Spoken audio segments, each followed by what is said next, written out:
लक्ष्मी का अपने घर में पूरा दबदबा था। हिटलर की तरह वो सारा काम अपने पति और बेटे से करवाती। धीरे धीरे उसके पति की तबीयत खराब रहने लगी। सुनो जी, अब आप बुजुर्ग हो गए हो, काम में भी अब हाथ आपकी फुर्ती से नहीं चलते। अरे भाग्यवान, भगवान से डर। तुझसे मैंने शादी अपने इकलौते बेटे के अच्छे पालन पोषण के लिए की थी, लेकिन तूने तो उसका बेड़ा गर्क कर दिया। मैंने क्या किया? पढ़ाया लिखाया, अब नौकरी नहीं लग रही तो मैं कैसे जिम्मेदार हो गई? अब घर में बैठकर रोटी तोड़ रहा था तो मैंने कहा काम ही कर ले। एक तो भला करो और ऊपर से बातें सुनो। तभी सारंग वहां आ जाता है। बहुत भूख लगी है माँ, कुछ खाने को दे दो। अब तुम्हारे पापा का हाथ तो चल नहीं रहा है। मैं ही जा रही हूँ आज किचन में, बनाती हूँ कुछ। हे भगवान, कैसे होगा इतना काम मुझसे? लक्ष्मी किचन में काम कर रही होती है कि तभी अचानक उसे आइडिया आता है। अरे मैं भी ना, अरे यहाँ तो फ्री की नौकरानी ला सकती हूँ मैं, फिर मैं क्यों खाना बना रही हूँ? उस दिन लक्ष्मी सारंग की पसंद का खाना बनाती है और बैठकर उसे बड़े ही प्यार से खिलाती है। खा ले बेटा, खा ले, पेट भर के खा ले। अरे रुक, मैं तेरे लिए ना गर्मा गर्म रोटियां लाती हूँ।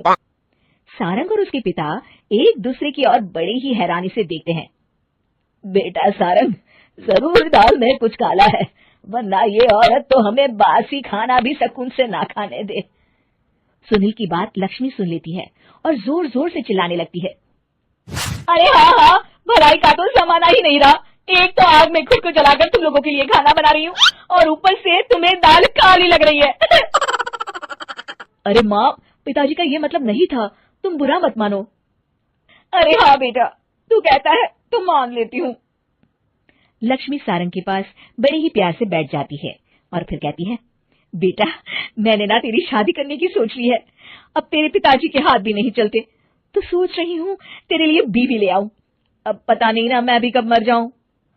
अब ऐसे भाग्य भी कहाँ है हमारे। क्या कहा?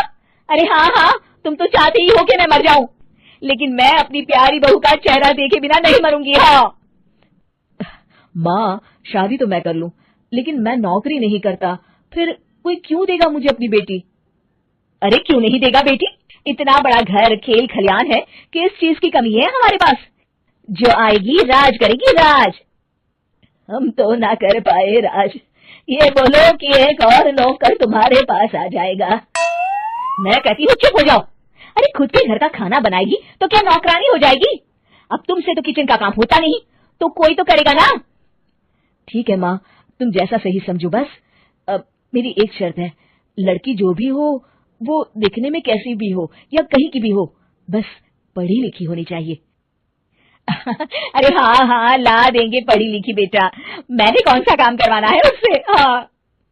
और फिर एक दिन पास के गांव की ही रति से सारंग की शादी हो जाती है। रति दिखने में बहुत ही सुंदर थी, साथ ही साथ काफी पढ़ी लिखी थी। रति को लक्ष्मी के सौतेले होने की बात पता नहीं थी। शुरू शुरू में जब रति ने सारंग को घर का काम करते देखा तो हैरान रह गई। अरे